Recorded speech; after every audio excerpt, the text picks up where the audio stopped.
ಸಮಾಚಾರ ನ್ಯೂಸ್ಗೆ ಸ್ವಾಗತ. ನಾನು ಮಂಜುಳಾ ಕೊಂಡರಾಜನಹಳ್ಳಿ, ಕೋಲಾರ. ಶಿಡ್ಲಘಟ್ಟ ನಗರದ ಕೋಟೆ ಸರ್ಕಲ್ ಪ್ರದೇಶದಲ್ಲಿರುವ ಪುರಾತನ ಶ್ರೀ ಸೋಮೇಶ್ವರ ಸ್ವಾಮಿ ದೇವಾಲಯದಲ್ಲಿ ಜೀರ್ಣೋದ್ಧಾರ ಮಹಾ ಸಂಪ್ರೋಕ್ಷಣೆಯ ಪ್ರತಿಷ್ಠಾಪನಾ ಮಹೋತ್ಸವವು ಅದ್ದೂರಿಯಾಗಿ ನೆರವೇರಿತು. ಸ್ವಸ್ತಿ ಶ್ರೀ ವಿಶ್ವವಸು ನಾಮ ಸಂವತ್ಸರ ದಕ್ಷಿಣಾಯಣ ಶರದೃತು ಕಾರ್ತಿಕ ಮಾಸದ ಶುಕ್ಲ ಪಕ್ಷ ನವೆಂಬರ್ 1ರಿಂದ 3ರವರೆಗೆ ದೇವಾಲಯದಲ್ಲಿ ವಿವಿಧ ಧಾರ್ಮಿಕ ಹಾಗೂ ಸಾಂಪ್ರದಾಯಿಕ ವಿಧಿವಿಧಾನಗಳೊಂದಿಗೆ ಮಹೋತ್ಸವ ಕಾರ್ಯಕ್ರಮಗಳು ವಿಜೃಂಭಣೆಯಿಂದ ನಡೆಯಿತು.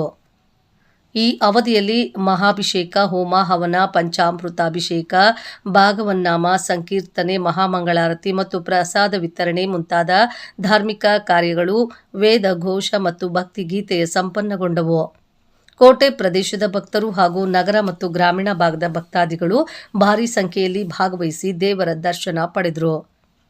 ಕಾರ್ಯಕ್ರಮದ ಅಂಗವಾಗಿ ಮೀನಾಕ್ಷಿ ಫೌಂಡೇಶನ್ ಸಂಸ್ಥಾಪಕ ಅಧ್ಯಕ್ಷ ಹಾಗೂ ಸಮಾಜ ಸೇವಕ ಬೀರಪ್ಪನಹಳ್ಳಿ ನರಸಿಂಹಮೂರ್ತಿ ದಂಪತಿಗಳು ದೇವರಿಗೆ ವಿಶೇಷ ಪೂಜೆ ಸಲ್ಲಿಸಿ ಮಾತನಾಡಿ, ಅವರು ನಾನು ಬಾಲ್ಯದಲ್ಲಿದ್ದಾಗ ಈ ದೇವಸ್ಥಾನ ತುಂಬಾ ಶಿಥಿಲಗೊಂಡಿತ್ತು ಎಂದು ಗ್ರಾಮಸ್ಥರ ಒಗ್ಗಟ್ಟಿನಿಂದ ಇಷ್ಟೊಂದು ಅದ್ಭುತವಾಗಿ ಪುನರ್ ನಿರ್ಮಾಣಗೊಂಡಿರುವುದು ನಿಜಕ್ಕೂ ಸಂತೋಷದ ಸಂಗತಿ. ಒಗ್ಗಟ್ಟು ಇದ್ದರೆ ಯಾವುದೂ ಅಸಾಧ್ಯವಲ್ಲ. ಎಲ್ಲರೂ ಸೇರಿ ದೇವಸ್ಥಾನ ಕಟ್ಟಿದ್ದಾರೆ.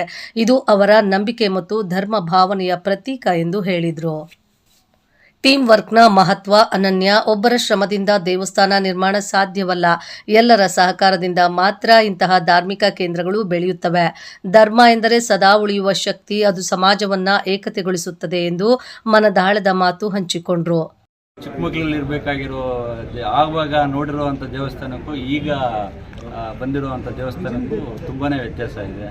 ಆಯಿತಾ, ಅದೆಲ್ಲ ಈಗ ಇವರು ಗ್ರಾಮಸ್ಥರು ಎಲ್ಲರೂ ಸೇರಿಕೊಂಡು ಇಷ್ಟು ದೊಡ್ಡದಾಗಿ ದೇವಸ್ಥಾನ ಮತ್ತು ಎಲ್ಲ ಒಟ್ಟಿಗೆ ಸೇರಿ ದೇವಸ್ಥಾನ ಕಟ್ಟಿರೋದಕ್ಕೆ ನನಗೆ ತುಂಬ ಸಂತೋಷ ಆಗ್ತದೆ. ಅನ್ನೋದಿರಬೇಕು, ಒಗ್ಗಟ್ಟು ಅನ್ನೋದಿದ್ದರೆ ಎಲ್ಲದೂ ಅನುಕೂಲ ಆಗುತ್ತೆ.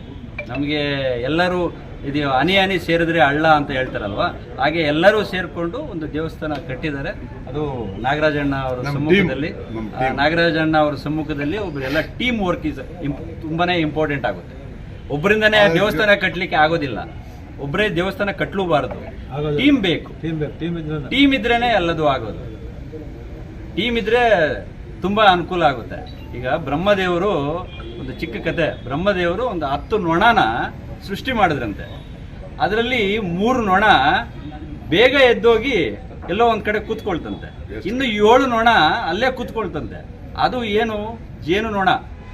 ಅದು ಹೇಳ್ತಂತೆ, ಬ್ರಹ್ಮದೇವರು ಹೇಳಿದ್ರಂತೆ, ನಿನ್ನ ಎಂಜಲು ನನಗೆ ಅಭಿಷೇಕಕ್ಕೆ ಆಗಲಿ ಅಂತ. ಇನ್ನು 3 ನೊಣ ಬೇರೆ ಕಡೆ ಕೂತ್ಕೊಂಡಾಗ ಅದನ್ನ ಉಪಯೋಗಿಸಕ್ಕೆ ಆಗೋದಿಲ್ಲ. ಆಯ್ತಾ? ಅದಕ್ಕೆ ಧರ್ಮ ಅನ್ನೋದು 70%, ಅಧರ್ಮ ಅನ್ನೋದು 30%. ಅಧರ್ಮ ಅನ್ನೋದು ಯಾವತ್ತೂ ಉಳಿಯೋದಿಲ್ಲ.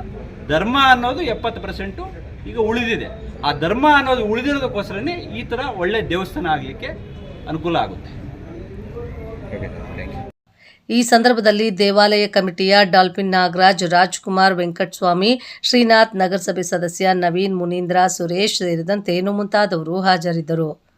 ವರದಿ ಮಳಮಾಚನಹಳ್ಳಿ, ಗೋವರ್ಧನ್, ಶಿಡ್ಲಘಟ್ಟ.